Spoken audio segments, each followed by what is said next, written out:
let's have a little fun by doing a little CA Stories Confidential. I don't want to waste no time. All right, let's cut to the chase. Appreciate all the Tolos. Appreciate you, Reg, you, Kev. And I've told the story about how I came up across an incredible dunker. And to this day, he always says when he sees me, I discovered you. And I've told this story a number of times. It's Shawn Kemp.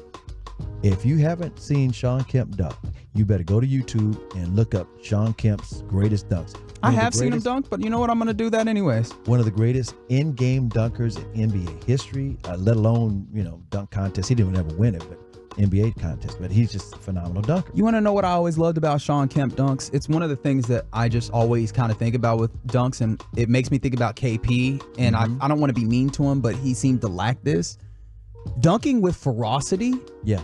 Like, there's something about that. There's something that gets you going with just like the powerful. And KP, even though like he's tall enough, he tries. It never feels like, you never feel like it's thunderous. It doesn't seem natural. You know who does do that? Who's that? Daniel Gafford and Derek Lively. Yes, they do. Yes, they do. They do. Well, like I said, if you haven't had the pleasure of watching Shawn Kemp dunk, just go to YouTube, Shawn Kemp dunks, and you'll see. Well, the reason he always tell me I discovered him is because literally back in the day when Michael Jordan and Dominique Wilkins and Spud Webb and everybody's dunking in the NBA with the NBA dunk contest in the late 1980s, of course, K104, I decided we're going to have a K104 slam dunk contest. Oh, nice. And I hooked it up where whoever won the dunk contest could dunk at halftime of a Mavericks game and actually go to practice with the Mavericks. And we had a whole bunch of dunkers from all over Dallas, Fort Worth, show up at the tryouts at Reunion Arena. And I'm telling you, I've told this story a number of times and how Shawn has talked about how that impacted his NBA career, because I was like, I can't believe nobody knows who you are and where did you come from, because he's not from Texas. He's from Indiana. He was Mr. Indiana in high school. I didn't realize that. He went to Kentucky, got a scholarship to Kentucky, didn't play a minute at Kentucky because somebody stole the head coach's son's necklace, and Shawn wouldn't snitch. And they said, well, we're going to suspend you or not let you play. He said, I don't have to play here. And he quit. And he came to Texas. And that's where I first met him, at the K104 Slam Dunk Contest. I'm telling you, lo and behold, I get a DM from a Tolo this afternoon. I'm listening to G-Bag Nation. I'm looking at my Twitter. I get a DM from Tolo. And I would give him a shout out, but that's not his Twitter handle is not a name. It's just a phrase. But the bottom line is he sent it to me. He says, this is what you've been talking about. And it's on the Captain Jack and Matt Barnes. Yeah, their podcast. All the Smoke. All the Smoke. That's and they're telling that story. The whole thing is an interview with Shawn about an hour and a half about the downfall of the 1990s Supersonics. And he starts talking about, first of all, the slam dunk contest. Here's the conversation.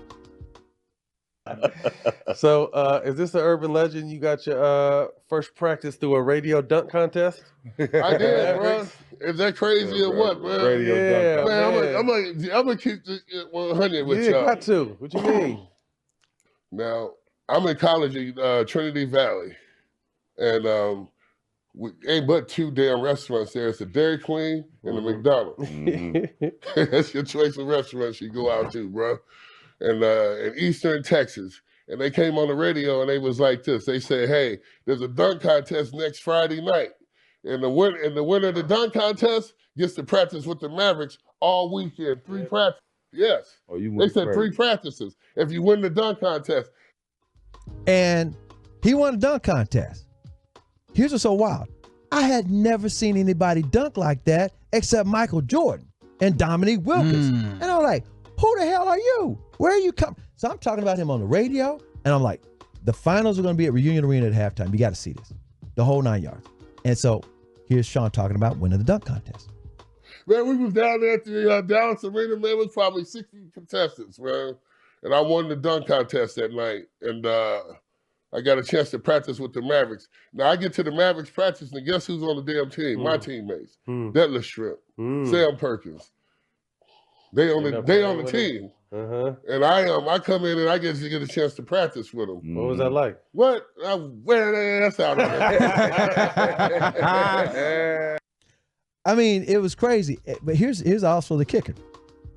He's anonymous. Now, he's talking about Sam Perkins and Detlef Schrempf. They were playing for the Mavericks back in those days, and then they wound up playing with him with the Sonics. So they was his future teammates. What the crazy part of this story is, I'll never forget this. Nobody knew who he was. And I was telling the media that was covering the Mavericks that you do not stay in the media lounge eating at halftime. You got to watch this kid. He's unbelievable. Because, man, media, there's not much that the media likes more than a free meal. Exactly. And they're going to catch that meal. I say that as now a part of the media in that way. We love going against the food. All right, so that was like in May. This dunk contest was in May. It wasn't the playoffs because the Mavericks weren't that good in that era. Well, they were good about that time. Yeah, they were good. But it wasn't a playoff game. It was dunk contest late April or something. A month later, NBA draft. They're announcing the draft picks. And the Mavericks having their draft headquarters. And so we're all there. And all of a sudden, the TNT broadcast is like, and in the first round, the Seattle Sonics choose Shawn Kemp. And I went, what? And they're like, who is this Shawn? So they're like on the broadcast trying to figure out who he is. I'm like, that's my guy for the dunk contest. How in the world does he wind up a first round pick? Never played 1 minute of college basketball. It wasn't like he was a high school kid that like Moses Malone just automatically goes. Like it happens nowadays. AAU, everybody knows about high school kids.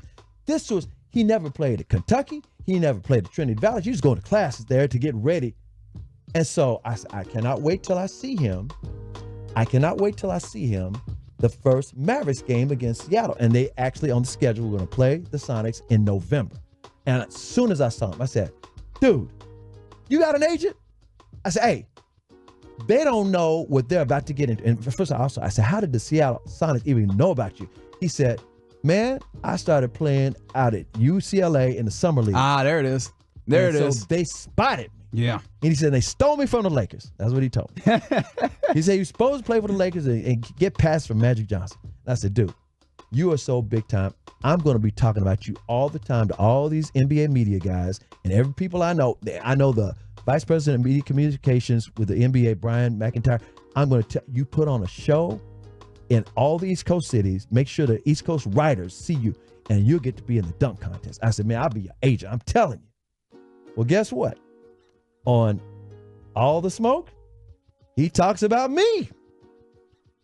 Give me 1 second. I lost a clip. Oh, no. I only have the unedited one. I'm playing with you. We're hiding in this, man. Oh, no, he lost the clip. This is the money clip. Yeah, that's the one. Wow. See, you see how he's hating? Kevin hating. He's like, I don't want to give CA his credit. We don't want that. I literally played it before we even came in, and I don't know what happened to the edited version, but I have to have the edited version because you haven't found it yet. It's all the smoke for a reason. Clean it up right quick. Clean it up right quick. We got to get it. Let me vamp while he finds the clip because, you know, on podcast, you can cuss. So Sean, not can you? They love to cuss on that podcast. Man. Which I mean, look, I think that's the beauty of podcasts, that you get into that place where people are really comfortable, and you can hear it. Sean was in that place, like the idea that, hey man, I was wearing an ass, like you don't get that in other situations. Very comfortable. And again, I'm just blown away that he was. I mean, I'm grinning right now because I'm like, that's all. Every time he sees me, that's all he would say. Last time I saw him, I don't know if people knew this, but when Dirk's last home game, they had this big retirement ceremony after the game. Yeah. And they surprised him with Larry Bird, Charles Barkley, Detlef Schrempf, and Shawn Kemp.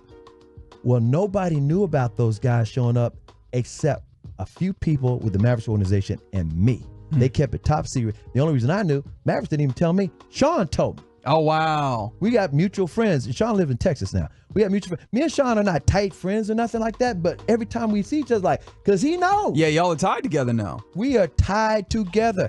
By the way, Kevin, how in the world you lose the clip when it's right there on the screen?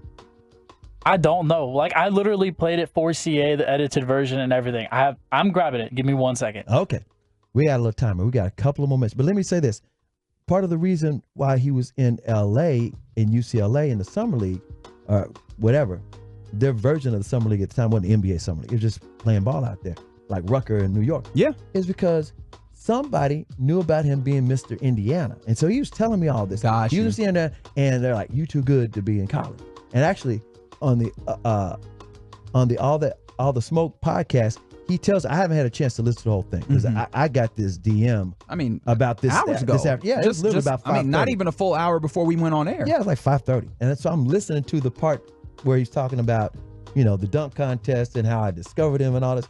But literally, the reason he was one of the 4 people that he was there to surprise Dirk was Dirk said, oh yeah, and Scottie Pippen is Barkley. That's right. Scottie Scottie Pippen, was there. Sean Kemp, Detlef Schrempf, who's of course from Germany, and Larry Bird. And he also admired Michael Jordan. Michael Jordan was also invited to Dwayne Wade's retirement the same night. And Mike said, I ain't making nobody mad. Yeah. I'm going to have to perspective to tell y'all both I can't make it. But back to Sean. Dirk said he always wanted to dunk like Sean. He always said he felt like he was like Scottie Pippen because he loved Scottie. In other words, he felt like he wasn't good enough growing up to quote unquote be the guy like a Michael Jordan.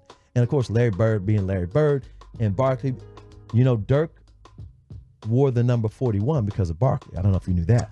I feel like I heard that at some point, but I never think about it enough. We got it. Okay, hold on. Here's what happened and why he wears number 41. Charles Barkley did not wear 41 in the NBA. When he was on the Dream Team and when he was playing against Dirk's team in Germany, That's right. he wore 14. Yeah. And Robert Pack was point guard with the Mavericks when Dirk got drafted, and Pack said, I ain't giving up my number to you. So Dirk flipped it That's right. to 41. I told that to Barkley. Barkley never knew. So, I mean, in a way, Dirk and Luka a little bit attached because Luka wore 7 at Real Madrid. He came here and Powell had 7. He's like, let me wear that 77. We're going to make that work. And ironically, this is why another reason why I actually like Dwight Powell more on several different levels. He wears the number 7 because his mom passed away from cancer. Mm-hmm. Just like, ironically, Derek Lively II's mom passed away. Yeah. And I knew the story about his mom's favorite number was 7. He was born at 7 a.m. and he's always worn number 7 for his mom. Did not realize that. Yeah, that's why I'm sharing this for Sure. people who don't know. And so back in October, D-Live, Dwight Powell, and D-Live's mom, we did a thing at Paul Quinn with women who were surviving cancer and had to deal with cancer. And ironically, we lost D-Live's mom. So anybody's hating on Dwight Powell, I just I didn't say that to make a hate or anything, but I appreciate the concept. I'm just talking about people who just knee jerk. Yeah. But back to Shawn Kemp.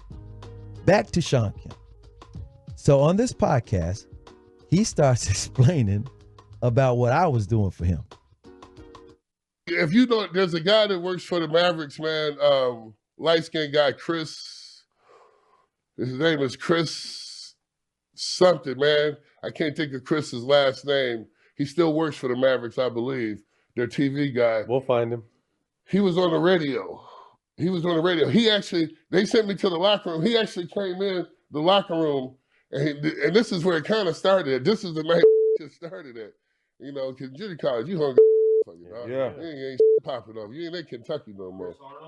Chris Arnold. So Chris Arnold comes back in the locker room, and he was like, hey, man, he's like, man, you ain't got no agent? And I was like, man, he was like, let me be your agent, man. You gonna go hard tomorrow. And I was like, man, I think I'm ready. I didn't know if I was ready then, but by the time I got back to Trinity Valley, I knew my ass was ready because he had just told me that. And that's when I started making these inquiring phone calls, man. I told him he was good enough to be in the NBA. He was thinking, I'm just trying to be in junior college. Yeah. I said, dude, you can dunk with the best. I swear to God, we'll pump this thing up. So that's your CA Stories Confidential. You've heard, some people have heard that story a number of times over the years. I've told it. And now you heard Shawn Kemp telling it. Confirming.